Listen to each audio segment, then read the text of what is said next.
ভেবেছ কি মনে এই ত্রিভুবনে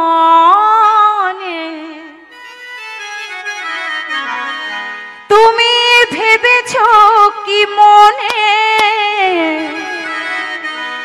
এই ত্রিভুবনে তুমি যাহা করে গেলে ও মন তুমি যাহা করে গেলে তা তো কেহ জানে না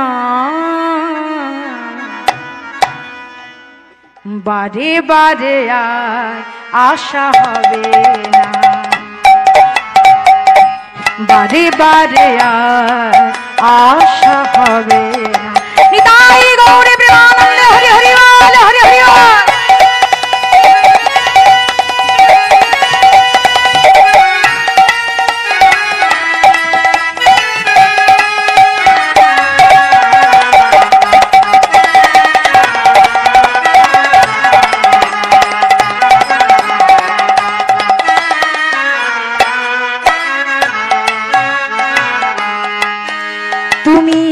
ভেবেছ কি মনে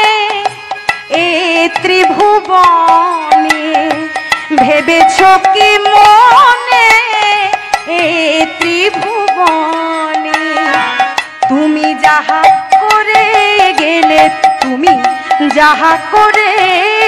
গেলে কেহ জানে না বারে বারে আশা হবে হাত তুলে হরি হরি বারে বারে আর আশা হবে না মনে বারে বারে আর আশা হবে না এই মানব জন্ম একবারই পেয়েছি 84 লক্ষ জনি ভ্রমণ করে পেয়েছি অমূল্য মানব জন্ম আর হয় কি না হয় সারা জীবনে খেয়ে শুয়ে দিন কাটালাম ওই যে বলছিলাম মৃত্যু সময়কালে কেন কাঁদলো ব্যক্তিটা কেন কাঁদলো সবাই মনে করছে স্বজন হারানোর বেদনা না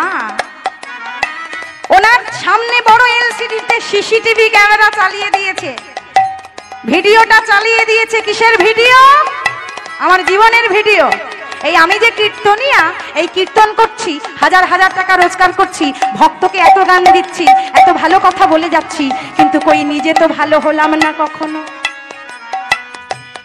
আমি বলে যাচ্ছি জ্ঞান দিয়ে যাচ্ছি উপদেশ দিয়ে যাচ্ছি মায়েরা গুরুজনকে প্রণাম করতে হয় শ্বশুর শাশুড়িকে সম্মান করতে হয় আর আমি বাড়িতে গিয়ে শাশুড়িকে দুবেলা গালাগালি মন্দ করছি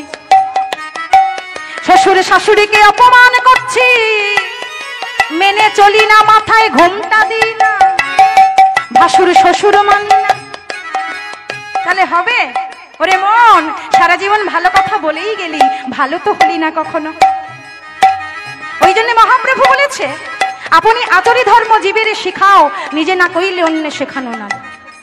মহাপ্রভু নিজে করলো নিজে ভগবান হলো নিজে ধুলোয় গড়াগড়ি দিল নিজেই কাঁদলো কৃষ্ণ বলল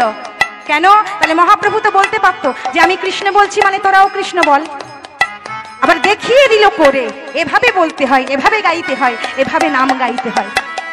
ভগবান হয়ে ধুলায় গড়াগড়ি দিল অঙ্গ ছড়ে গেল রক্ত ঝরলো কত মার খেলো কত অপমান করলো